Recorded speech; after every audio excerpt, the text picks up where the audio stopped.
नमस्कार स्टूडेंट्स, मैं तौफीक खान आपका अपनी क्लास में बच्चों बहुत बहुत स्वागत करता हूं। बच्चों, आज हम लोग अपनी क्लास में क्रिस्टलीय ठोसों के प्रकार पढ़ेंगे। ये क्रिस्टलीय ठोस कितने प्रकार के होते हैं। तो देखिए, क्रिस्टलीय ठोसों के प्रकार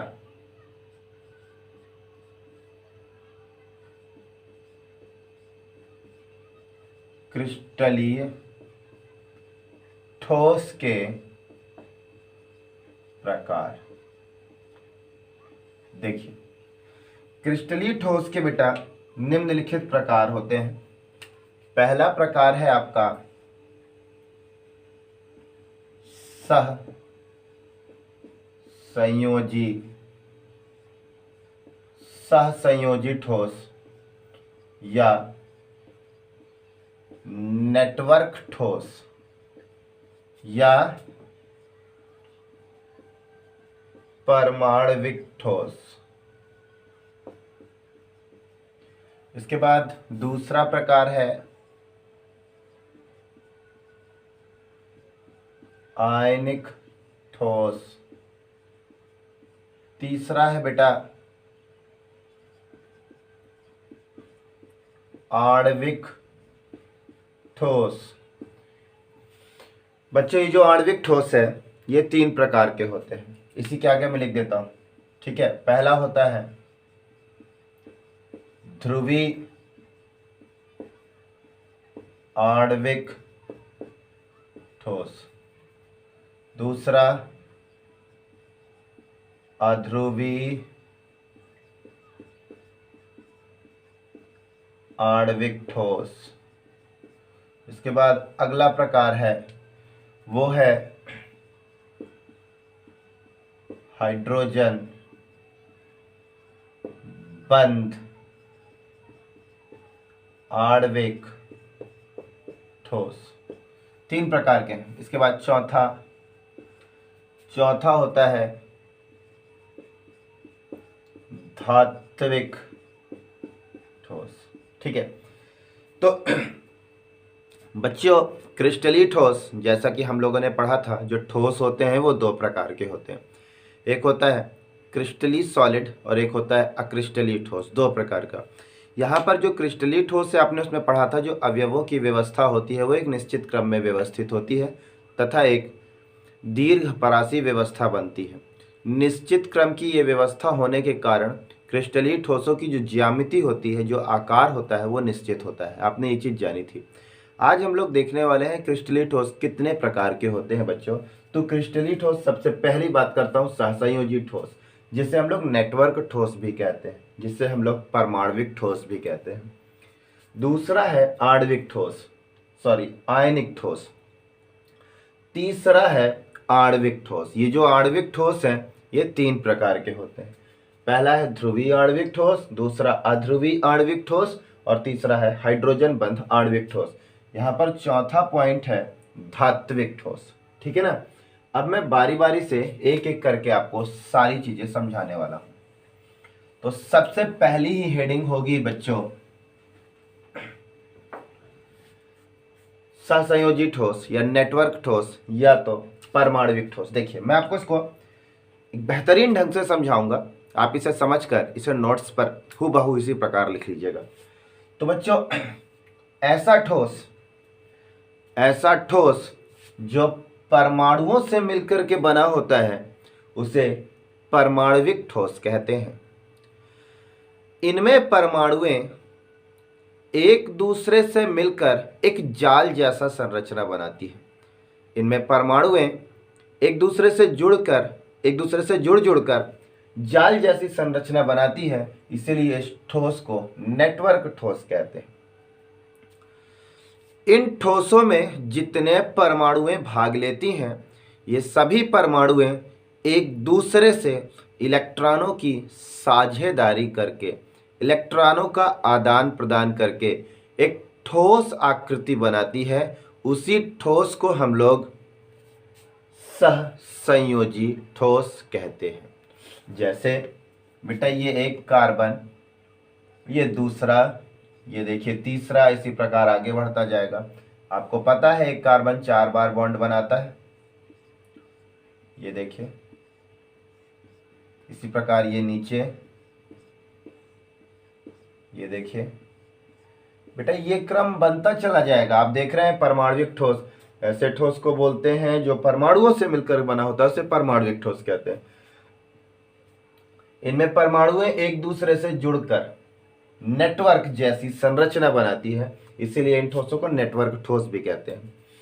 इनमें परमाणुएं आपस में, इनमें परमाणुएं आपस में, ये परमाणुएं आपस में, इनमें परमाणुएं आपस में एक सहसंयोजी बंध के द्वारा एक ठोस की आकृति बनाती है, अर्थात इलेक्ट्रॉनों की साझेदारी करके एक ठोस आकृति बनाती है, जिसे ही हम लोग सहसंयोजी ठोस कहते हैं।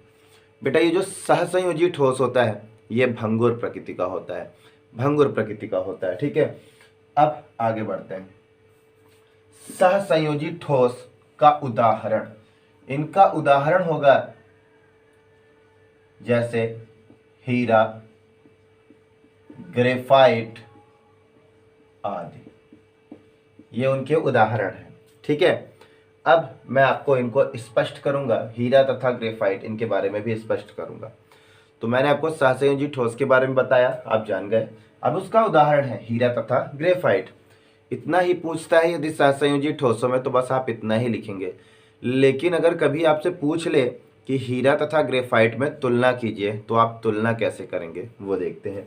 तो मेरा नेक्स्ट टॉपिक होगा हीरे और ग्रेफाइट की तुलना करना। ठीक है, तो हीरा और ग्रेफाइट की तुलना, तो मैं यहां लिख देता हूं हीरा तथा ग्रेफाइट की तुलना। देखिए कैसे तुलना होगी वो देखते हैं। तो थोड़ी देर के लिए मैं आपके लिए एक स्ट्रक्चर हीरे का बनाता हूं, वो देखिए। ये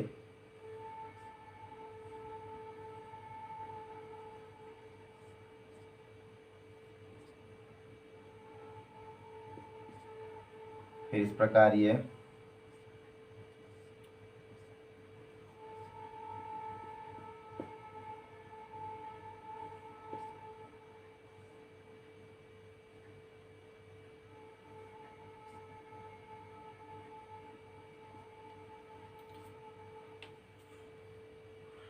तो देख रहे हैं बेटा, इस संरचना में हर एक कार्बन जो है किसी अन्य कार्बन से सिंगल सिंगल बॉन्ड से, सिग्मा सिग्मा बॉन्डों से जुड़ा हुआ है। दूसरी बात, अब मैं ग्रेफाइट का स्ट्रक्चर बनाता हूं। अभी इस ऐसी संरचना बगल में भी बन सकती है, ऊपर भी बन सकती है, नीचे भी बन सकती है, बगल में भी बन सकती है। ठीक है, ग्रेफाइट का स्ट्रक्चर देखें।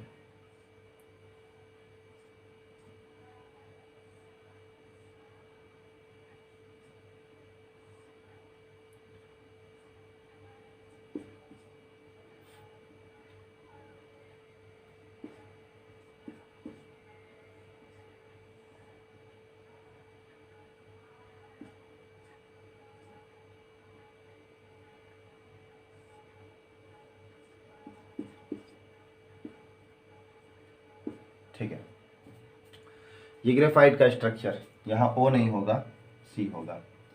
तो बच्चों जैसा ये स्ट्रक्चर बना रहा हूँ, बगल में भी बनेगा, बनता जाएगा। एक इधर वलय बन जाएगा, अगर बगल साइड वलय बन जाएगा, ऊपर बनता जाएगा, नीचे बनता जाएगा। बस आप इतने पे ही समझ जाएंगे। अब मैं आप इनको कंपैरिजन बताता हूँ, हीरा और ग्रेफाइट में तुलना, क्या क्या होगा तुलना।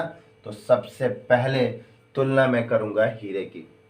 तो जो हीरा होता है ये ब्रह्मांड में सबसे हार्डेस्ट मटेरियल होता है, इसकी सहायता से किसी भी धातुओं को काटा जाता है। वहीं पर जो ग्रेफाइट होता है बच्चों, ये कठोर तो होता है परंतु हीरे जितना कठोर नहीं होता। पहला इसका तुलना हो गई। दूसरी तुलना देखेंगे बेटा आप इसके बारे में, दूसरा पॉइंट इसमें क्या देख सकते हैं, दूसरा अंतर हीरे पर हम देखेंगे। जो हीरे की संरचना होती है उसमें sp3 प्रकार का संकरण होता है, जबकि ग्रेफाइट में sp2 प्रकार का संकरण कार्बन पर होता है। जैसे हीरे में देखिए, आप इस हीरे की संरचना में किसी एक कार्बन को लीजिए जो 4 बार बॉन्ड बनाया है। ये देखिए मैंने इसको पकड़ा, ये 4 बार बॉन्ड बनाया है। ये इसमें संकरण क्या है वो देखिए। संकरण निकालने के लिए आप सिग्मा बंध गिन लेंगे, 1 2 3 4, 4 सिग्मा है। इसके बाद फिर आप लोन पेयर इलेक्ट्रॉनों का जोड़ा। बाहरी कक्ष में 4 इलेक्ट्रॉन होते हैं, चारों ने बॉन्ड बना रखे हैं, अर्थात लोन पेयर 0, टोटल मिलाकर 4। तो बेटा इस पे sp3 प्रकार का संकरण होता है। तो आप बताएंगे जो हीरा है, हीरे में sp3 प्रकार का संकरण होता है।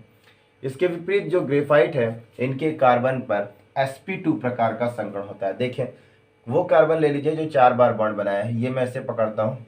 अब इस पर आपको सिग्मा बंध गिनने हैं।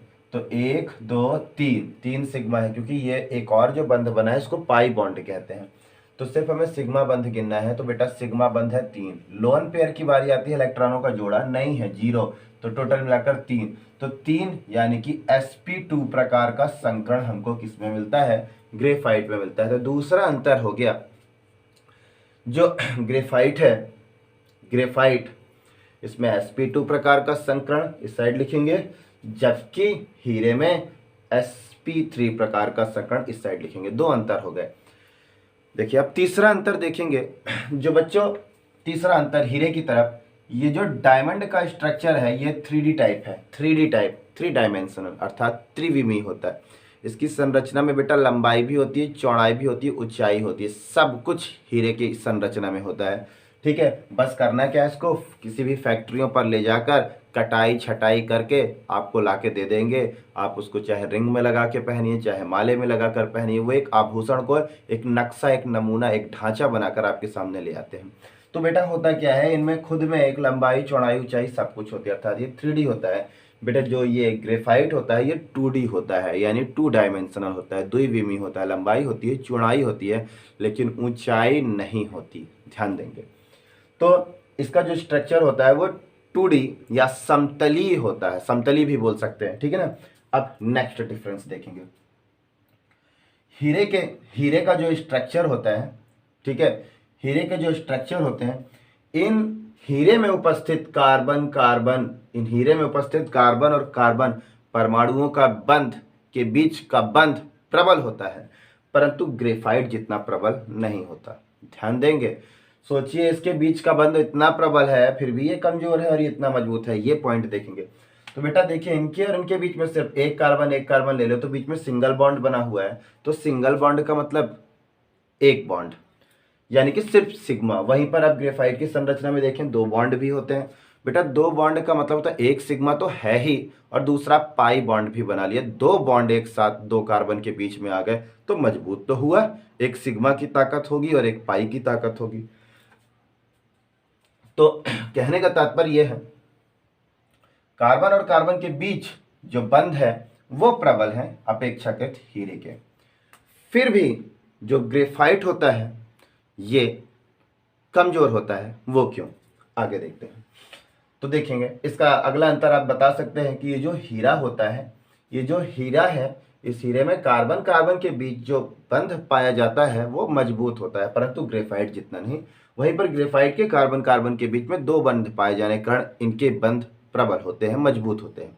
दूसरी बात, जो हीरा होता है, हीरे को दीवार में कॉपी पर लिखने पर उसकी कोई परत नहीं छूटती, बल्कि ग्रेफाइट को कॉपी पर लिखने पर, बोर्ड पर लिखने पर, कहीं भी लिखते हैं तो एक पेंसिल छूटती जाती है, पेंसिल लिखती जाती है। ग्रेफाइट बेटा कहाँ पाया जाता है, जो मैं पेंसिल होती है ना, पेंसिल, उस पेंसिल पर जो बीच में एक रॉड पाई जाती है वही होती है ग्रेफाइट, ठीक है।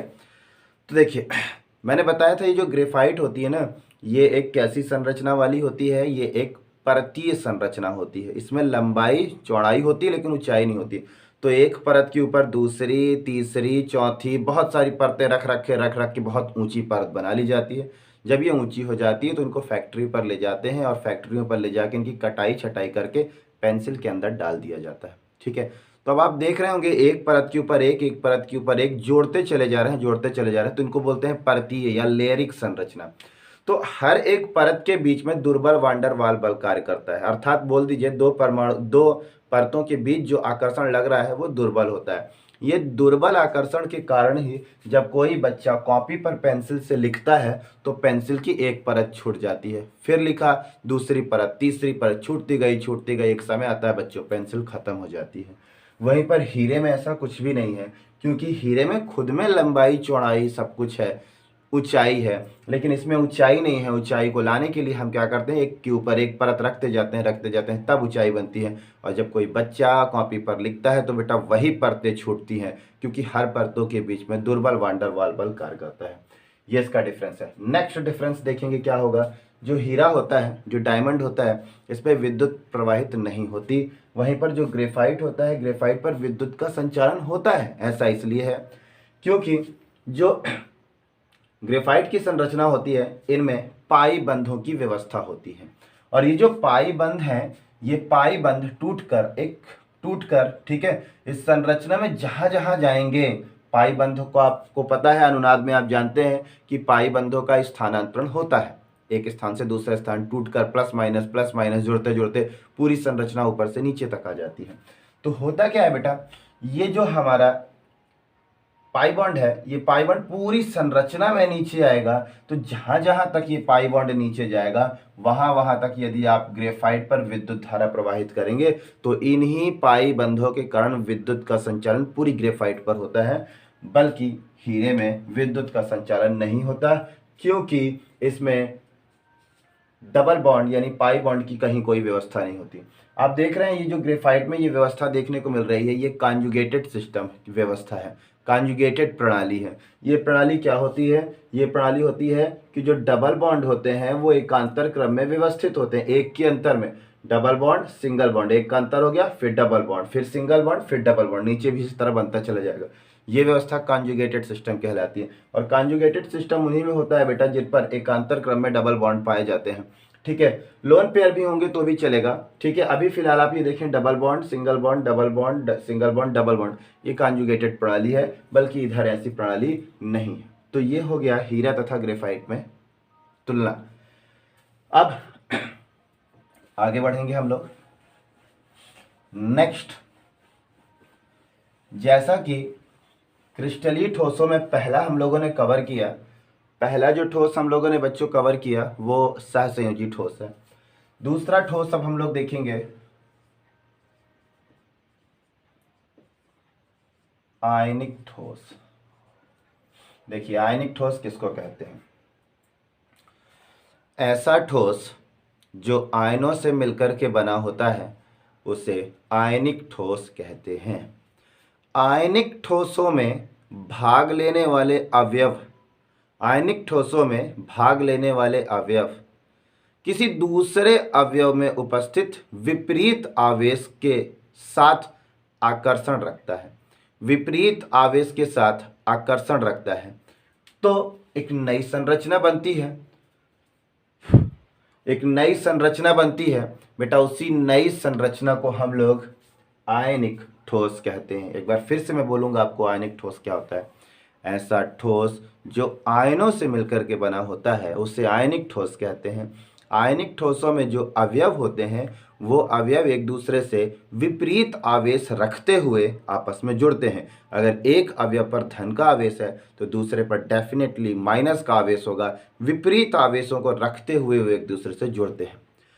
दूसरी बात, जो आयनिक ठोस होता है वो आपको कहाँ देखने को मिलता है, धातु और अधातु के बीच आपको आयनिक ठोस देखने को मिलेगा। जैसे सोडियम धातु है, अधातु जैसे क्लोरीन, सोडियम क्लोरीन के साथ मिलता है तो NaCl यानी नमक की संरचना बनती है। ठीक है ना। तो अब कैसे बनती होगी वो देखिए, जैसे ये Na positive Cl minus, Na positive Cl minus, Cl minus Na positive Cl minus Na positive, Na positive Cl minus, Na positive Cl minus. इस प्रकार की संरचना बनती जाएगी बेटा। अगर इतने छोटे से मैं नमक की बात करूं, इतने छोटे से नमक की बात करूं तो इस पर अरबों खरबों NaCl के पार्टिकल्स लगते हैं, तब इतना छोटा नमक देखने को मिलता है। आप उम्मीद लगा सकते हैं, इसको तो आप काउंट कर सकते हैं, ये तो चाहे बड़े से बड़े माइक्रोस्कोप में लगा दो तब भी इतने अवयवों से मिलकर बना हुआ नमक हमको दिखाई नहीं देगा। ठीक है ना। तो आयनिक ठोस ऐसे ठोस को कहते हैं जो कि आयनों से मिलकर के बना होता है, उससे आयनिक ठोस कहते हैं। आयनिक ठोसों में प्रत्येक अवयव एक दूसरे से विपरीत आवेशों के साथ जुड़ते हैं और एक ठोस की आकृति बनाते हैं, उसे ही हम लोग आयनिक ठोस कहते हैं। गुण देखते हैं आयनिक ठोसों की, प्रॉपर्टी क्या होती है। बच्चे, जो आयनिक ठोस होते हैं ये भंगुर प्रकृति की होते हैं, अर्थात नष्ट हो जाते हैं यदि आप इस पर आघात करते हैं। दूसरी बात, ये जो आयनिक ठोस है ये जब तक बेटा सॉलिड है, जब तक गलित अवस्था में नहीं है, अर्थात मैं कह दूं जब तक इनके आयन मुक्त नहीं है, एक दूसरे से जुड़े हैं यानी मुक्त नहीं है, संयुक्त हैं, तब तक यदि आप इसमें इलेक्ट्रिक का प्रवाह करेंगे तो इस पर विद्युत धारा प्रवाहित नहीं होगी। लेकिन इसी को यदि आप किसी पानी पर डाल के इस नमक को घोल देंगे तो इनके आयन मुक्त हो जाएंगे। पानी में अब Na पॉजिटिव Cl- ये आयन पानी में घूमने लगेंगे। तब यदि आप उस पानी में विद्युत को प्रवाहित करेंगे तो करंट प्रवाहित होने लगेगा पानी पर। ठीक है, जैसा कि आप जानते हैं कि आयन बच्चों वह गाड़ी होती है जिस पर विद्युत सवार होकर एक जगह से दूसरी जगह जाती है। तो ये है आयनिक ठोस। इसके बाद अब हम लोग देखेंगे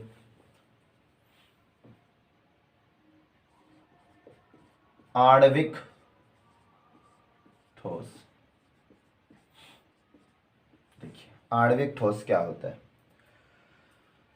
जैसा आप सीधा बोल देंगे, ऐसा ठोस जो अणुओं से मिलकर के बनता है उसे आणविक ठोस कहते हैं। बस इतना लिखेंगे, लेकिन इसके आगे अभी और लिखना है, वो क्या लिखना है मैं बताऊंगा। ठीक है, ऐसा ठोस जो अणुओं से मिलकर के बना होता है उसे आणविक ठोस कहते हैं।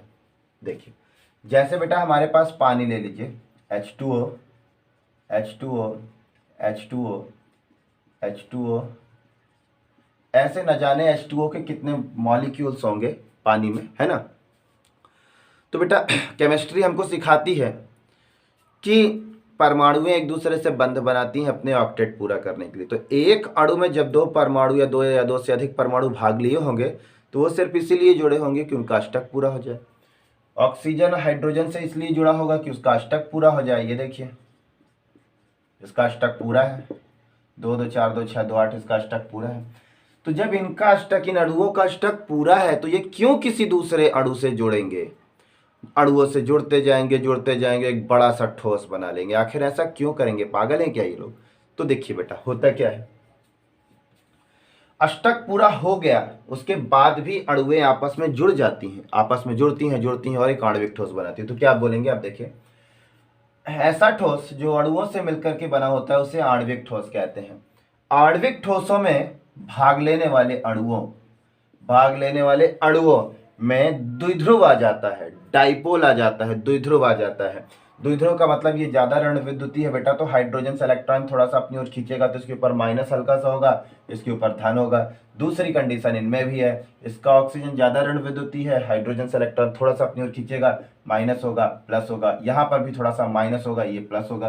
तो बेटा यहाँ का ये जो थोड़ा सा माइनस है इस थोड़े से धन के साथ आकर्षण रखता है, ठीक है। तो आप देख रहे हैं एक अणु है दूसरे अणुओं से क्यों जुड़ रहे हैं, क्योंकि उस पर पाया जाने वाला थोड़ा सा ऋणावेश किसी दूसरे अणु में पाए जाने वाले थोड़े से धनावेश के साथ आंशिक आकर्षण रखता है। तो इसी आकर्षण के कारण अणुएं एक अणुएं दूसरे अणुओं से जुड़कर हमारे सामने आणविक ठोस का नमूना पैदा करते हैं। तो देखें क्या बोलेंगे, आणविक ठोस ऐसे ठोस जो अणुओं से मिलकर के बने होते हैं उसे आणविक ठोस कहते हैं।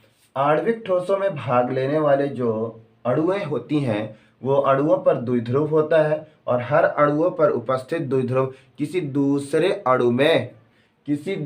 अणु में उपस्थित ध्रुव के साथ आकर्षण रखता है, जिसके कारण एक ठोस की संरचना बनती है जिसे आणविक ठोस कहते हैं। ये हो गया बेटा आणविक ठोस। अब ये आणविक ठोस कितने प्रकार के होते हैं वो देखते हैं। पहला है ध्रुवीय आणविक ठोस। अब ध्रुवीय आणविक ठोस को कैसे बताएंगे। ध्रुव का मतलब ही है कि पोल आ जाए, ध्रुव आ जाए, प्लस माइनस आ जाए। तो मैं आपको बताता हूं, अणुओं का ऐसा ठोस, ठीक है, ऐसे बोल दीजिए कि ऐसा ठोस जिनमें भाग लेने वाले अणुएं, जिनमें भाग लेने वाले अणुएं, एक अणु ये है, एक अणु ये है, और न जाने कितने अणु होंगे, तो जिनमें भाग लेने वाले अणुओं के मध्य द्विध्रुव आता हो, डाइपोल आता हो, तो ऐसे ठोसों को ध्रुवीय आणविक ठोस कहते हैं। तो देखो HCl, HCl बगल में भी HCl, यहाँ HCl, नीचे HCl, नीचे HCl, बनता जाएगा बनता जाएगा, ठीक है। तो अब क्या देखेंगे आप, इसमें द्विध्रुव है कि नहीं। द्विध्रुव होने के लिए बेटा क्या है, दोनों जो अवयव है इन दोनों का अलग होना जरूरी है। तो देख रहे हैं आप, ये दोनों अवयव एक दूसरे से अलग है, क्लोरीन है एक हाइड्रोजन। तो ज्यादा ऋण विद्युतीय परमाणु है जैसे क्लोरीन, वो थोड़ा सा इलेक्ट्रॉन अपनी ओर खींच कर रखेगा, इससे ये थोड़ा सा इनसे खींच कर इलेक्ट्रॉन अपनी ओर रखेगा, ठीक है ना। तो जब थोड़े से इलेक्ट्रॉन खींच के रखेगा तो आप देख रहे हैं इन अणुओं में क्या उपस्थित हो जा रहा है, डाइपोल उपस्थित हो जा रहा है। तो ऐसे ही ठोस को ध्रुवीय आणविक ठोस कहते हैं। ऐसा ठोस जिनमें भाग लेने वाले अणुओं में द्विध्रुव आ जाता है, उसी ठोस को ध्रुवीय आणविक ठोस कहते हैं, जैसे HCl, SO2 आदि। इसके बाद दूसरा पॉइंट होगा अध्रुवीय आणविक ठोस। देखिए जैसे I2, ऐसे ठोस जिनमें भाग लेने वाले अणुओं में उपस्थित परमाणु समान होते हैं, एक जैसे होते हैं। तो दोनों परमाणुओं की, या जितने भी परमाणु उस अणुओं में हैं, उन सभी की ऋण विद्युता समान होती है, जिसके कारण वो बंधों पर उपस्थित इलेक्ट्रॉनों को अपनी अपनी ओर खींच नहीं पाते, जिसके कारण उन अणुओं के ऊपर द्विध्रुव पैदा नहीं होता। द्विध्रुव पैदा होने के लिए दो अलग अलग परमाणु होना जरूरी है, ठीक है। तो जो ज्यादा ऋण विद्युतीय होता है वो अपनी ओर खींच लेता है। परंतु यहाँ पर अध्रुवीय में क्या है, अध्रुवीय का मतलब जिसमें ध्रुव न बनता हो। तो ध्रुव न बने तो इसका मतलब परमाणुएं दोनों समान हो। यदि दो परमाणुएं समान होंगी तो उनके बीच ध्रुव बनेगा ही नहीं, क्योंकि अगर दोनों की ऋण विद्युताएं समान होंगी तो वो दोनों इलेक्ट्रॉन अपनी ओर खींच नहीं पाएंगे। तो देखिए अध्रुवीय आणविक ठोस ऐसे ठोसों को कहते हैं बेटा जिनमें भाग लेने वाले अणुओं में उपस्थित परमाणुएं समान होती हैं, फलतः वो इलेक्ट्रॉनों को अपनी ओर खींच नहीं पाते, जिसके कारण अणुओं में ध्रुव नहीं बनता। इसीलिए ऐसे ठोसों को हम लोग अध्रुवीय आणविक ठोस कहते हैं, जैसे I2। इसके बाद तीसरा ठोस है आपका हाइड्रोजन बंध आणविक ठोस। चलिए इसके लिए आप क्या बोलेंगे, ऐसा ठोस, ठीक है। पहली बात तो मैं आपको बता देता हूँ हाइड्रोजन बॉन्ड कहाँ बनता है। जब हाइड्रोजन सीधा ऑक्सीजन से जुड़े, जब हाइड्रोजन सीधा नाइट्रोजन से, जब हाइड्रोजन सीधा फ्लोरीन से जुड़ता है, तभी इनके बीच हाइड्रोजन बॉन्ड बनता है, नहीं तो नहीं बनता। तो देखें ऐसा ठोस या ऐसा आणविक ठोस जिनमें भाग लेने वाले अणुओं के मध्य हाइड्रोजन बॉन्ड बनता है, जिनमें भाग लेने वाले अणुओं के मध्य हाइड्रोजन बॉन्ड बनता है, ऐसे ठोसों को हाइड्रोजन बंध आणविक ठोस कहते हैं। जैसे एक उदाहरण ले लीजिए, हाइड्रोजन फ्लोराइड, ये ठोस है, इसको मैंने ले लिया हाइड्रोजन फ्लोराइड। न जाने कितने हाइड्रोजन फ्लोराइड होंगे, आगे भी होंगे। तो आपको ये पता है ये थोड़ा सा ऋण विद्युतीय है, तो ये थोड़ा सा इलेक्ट्रॉन अपनी ओर खींच के रखेगा, ये भी खींच कर रखेगा, ये भी खींच कर रखेगा, ऐसा हो जाएगा। तो आप क्या देख रहे हैं, इस पर थोड़ा सा इलेक्ट्रॉन ज़्यादा है, इस पर थोड़ा सा इलेक्ट्रॉन कम है, इस पर थोड़ा सा ज़्यादा है, इस पर थोड़ा सा कम है। तो बेटा ये थोड़ा सा ज़्यादा इस थोड़े से कम से आंशिक आकर्षण रखेगा, ये आंशिक आकर्षण रखेगा। इन्हीं आकर्षणों को हम लोग बेटा हाइड्रोजन बंध कहते हैं, ठीक है। तो आप क्या बोलेंगे, आणविक ठोस, ठीक है, या ऐसे ठोस जिनमें भाग लेने वाले अणुओं के मध्य हाइड्रोजन बंध बनता है, उसे ही हाइड्रोजन बंध आणविक ठोस कहते हैं। उदाहरण HF के बीच, HF के अणुओं के बीच, HF के अणुओं के बीच हाइड्रोजन बॉन्ड का बनना, ये उदाहरण हो गया। इसके बाद हम लोग अगला देखेंगे, वो है हमारा धात्विक ठोस।